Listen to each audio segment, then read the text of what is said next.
അടുത്ത് വരുന്ന ഭൂരിഭാഗം പേഷ്യൻസും ഒരു ഡോക്ടർ കൺസൾട്ടേഷൻ കഴിഞ്ഞ് അവർ തരുന്ന മരുന്നുകൾ കണ്ടിന്യൂസ് ആയിട്ട് വർഷങ്ങളോളം കഴിച്ചു വരുന്ന ഒരു അവസ്ഥ ഞാൻ കാണാറുണ്ട്.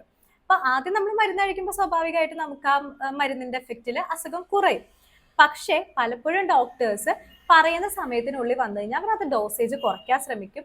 ചില കണ്ടീഷനുകൾക്കാണെങ്കിൽ നമ്മൾ സഡൻ ആയിട്ട് സ്റ്റോപ്പ് ചെയ്യേണ്ടി വരും. ചില കണ്ടീഷനുകൾക്ക് പയ്യായിരിക്കും നമുക്ക് മരുന്ന് സ്റ്റോപ്പ് ചെയ്ത് കൊണ്ടുവരാനായിട്ട് സാധിക്കുന്നത്.